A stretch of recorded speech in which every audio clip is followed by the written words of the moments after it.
Welcome everyone. If you're new here, my name's Beck or Painterra.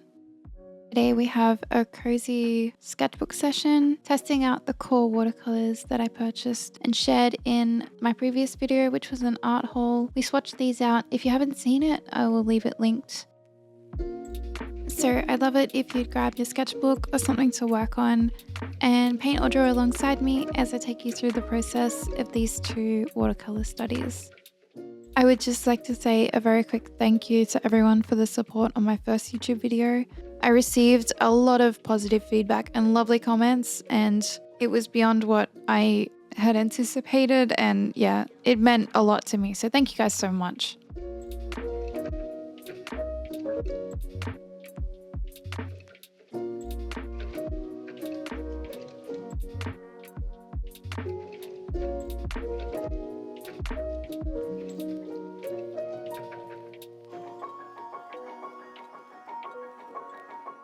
We're starting out here with a small eye study. I like using eyes and other familiar subjects, though usually eyes. Eyes are my default for everything, but when I'm testing out a new medium, it allows me to just switch off part of my brain. I don't have to think about the subject. I can just sit back and kind of enjoy the process of working with a new medium or brand of paint. Just seeing what that's like and being able to play.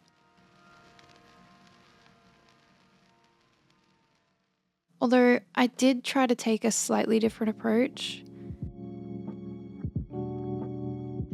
I wanted to see how they would layer up. So here I started with my blues and layered up my yellows and reds on top for my skin tones. Whereas usually I would take the approach of mixing a colour straight up and just laying it down on the paper. Either way is fine, but I don't know, I've been getting kind of bored with my process lately, so I wanted to try and switch things up and experiment a little, and sometimes just changing up my approach on how I paint, it just helps reinvigorate things for me.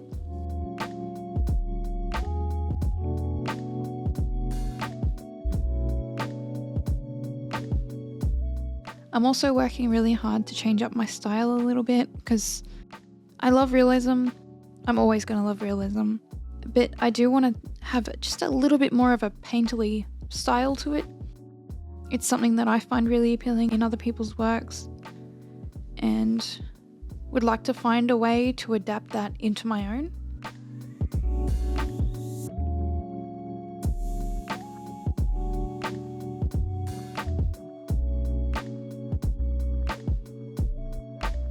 In case you're not familiar with this set, included is Nickel Azo Yellow, Pyrrole Orange, Perylene Crimson, Sap Green, Ultramarine Turquoise, and Payne's Grey.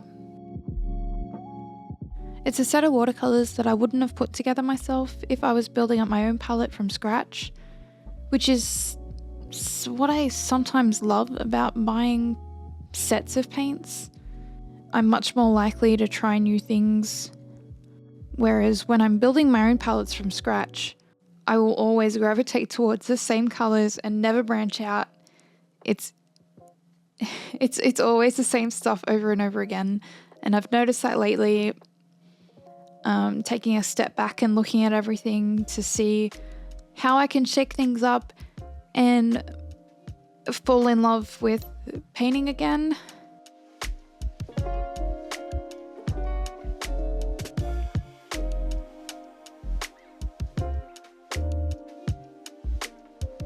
So I ended up mixing browns for my darker values because habits, but that's okay.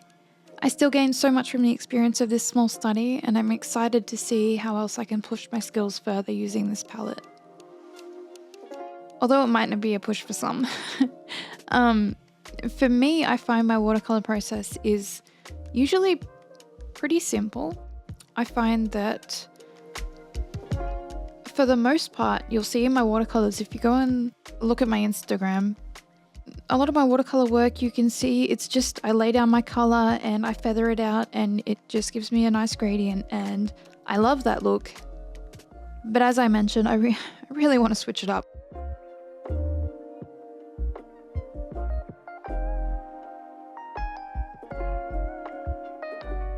I've been, really trying to take a step back and do a bit of a refresh and a reset on everything lately. My skills, my approach, my everything. The way I think about things, the way I use my palettes, the way I use my paint, all of it from the ground up. I just want to start over. Not completely, but definitely got a lot of useful skills there, but there are just other things that I want to learn, maybe how to incorporate with those current skills.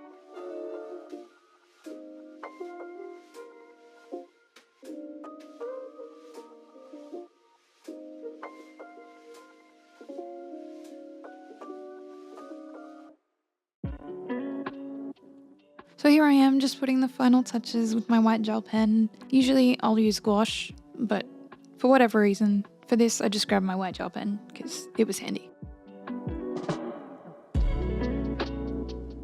And we're on to the hand study.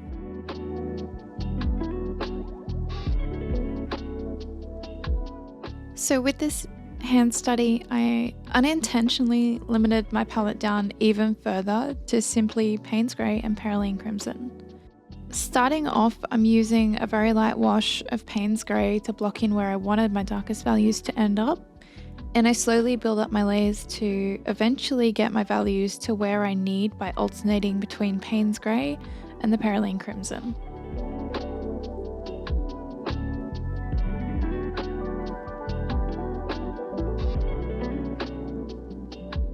This process takes me a while. I'm so used to working from dark to light with my oil paints, so I need to stop and really think about what I'm doing and essentially reverse the process to work for watercolor.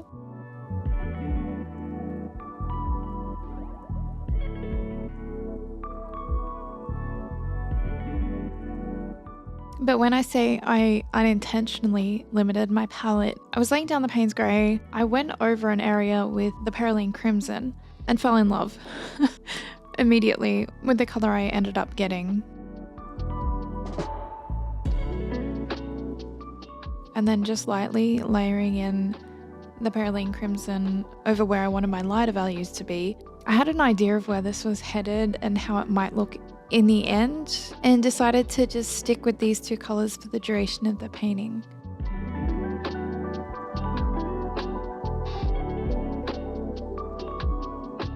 I'm very much someone who is guilty of using every colour available to man, or, well, available in my studio.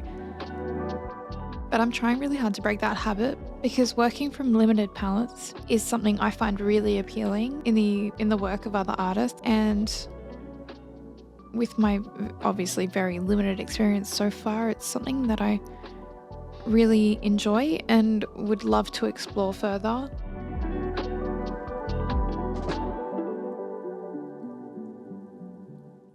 So I feel like a series of limited palette paintings might be cool. Let me know what you guys think. Do you guys have any experience with working in limited palette? If so, what are your suggestions? What are your favorite color combinations?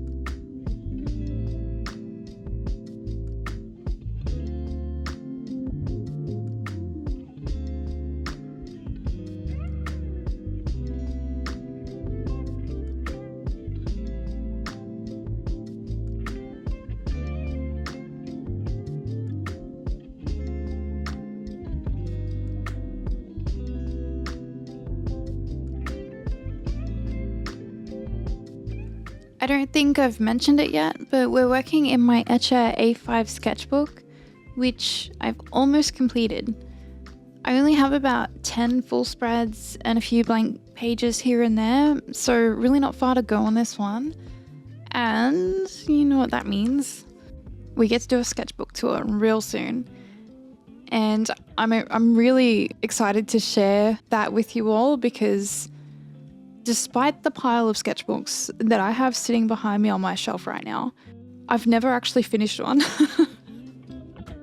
I know I'm not alone in that.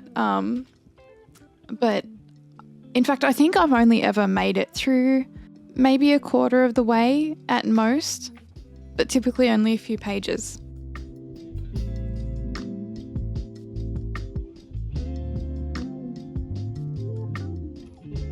For those who don't know, I started my art journey back in 2018, and since I started, I've taken 4 to 6 month break, sometimes longer, every year without fail, simply because I'd feel stuck with my work, and then I'd get frustrated or down about that. I'd set it aside with the intention of coming back soon, but before I knew it, life's happened, months have gone by, or I'd reach the end of the year and I'd look back and I'd have nothing to show for it. Which, of course, would only upset me more. I reached the end of last year and did the whole reflection thing on 2023, and I was so devastated that it had been my least productive year to date. And I needed to do something about that. I needed to make sure that this year was going to be the opposite. So I began the year by setting myself the goal of painting or drawing one piece a week. It didn't have to be a full, fleshed out piece. It could just be a page in my sketchbook. Just something so that at the end of 2024, I'd have at least 52 pages that I could reflect on.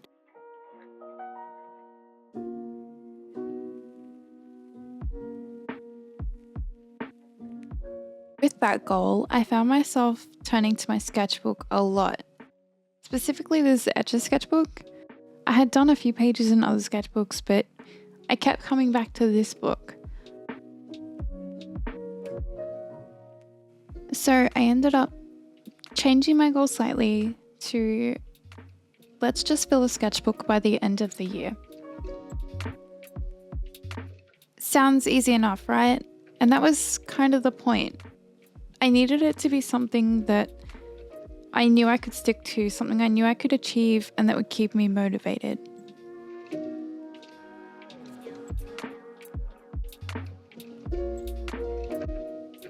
I work 5, sometimes 6 days a week. And when I'm not working, I'm running around and taking care of my family, and it's just me, so a lot of my time is spoken for. By having a goal I knew I could reach, I knew there was a chance that I'd go above and beyond that. And so far it's working. I got into a nice rhythm with the process of sketchbooking, and now I feel like there's something missing when I go too long without using it. Even on the days when I'm mentally drained or not feeling creative, if I can manage to put pencil to paper, just the exercise of getting my hand moving gives me the motivation to keep going. I kind of just get into a flow anyway, and before I know it, I've at least sketched something out that day.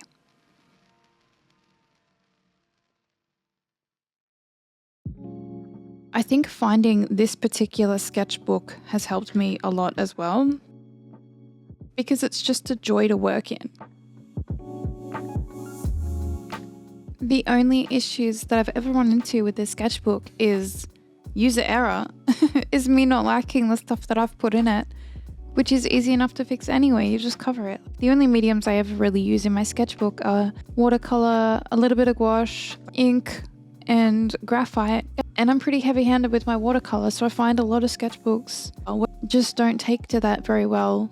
But this one, I've had very little warping, so it's just been really enjoyable to work in, which just makes me want to keep going. Whereas my other sketchbooks, I prefer some for graphite, other ones watercolour works pretty well. Some I really like for gouache, but I just wanted a nice all-rounder.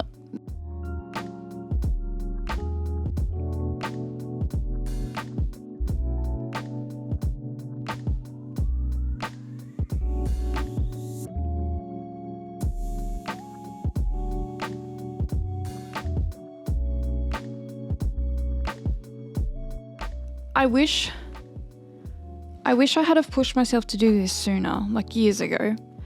I've always just sat down and tried to do fully fleshed out pieces. And I think that was part of my problem. Part of the issue I'd run into is I'd run out of ideas or concepts. And I didn't have sketchbooking. I wasn't keeping a sketchbook at the time. Like, I have them, obviously. But I didn't...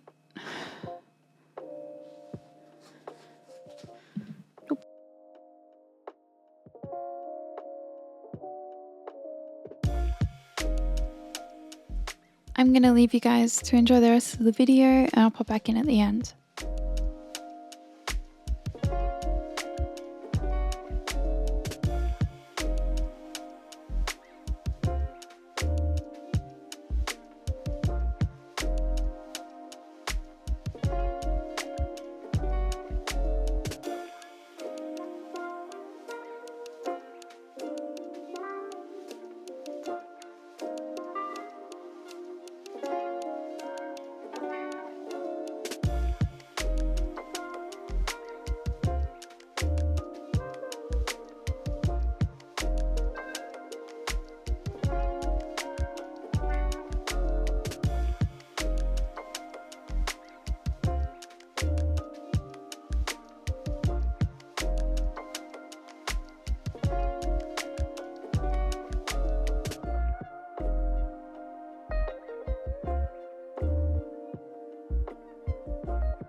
had a lot of fun with this video.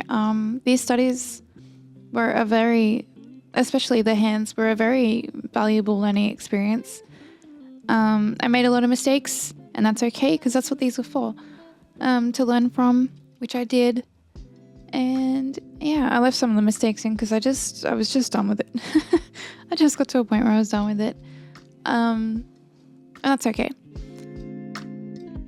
So links to all my socials are down in the description below.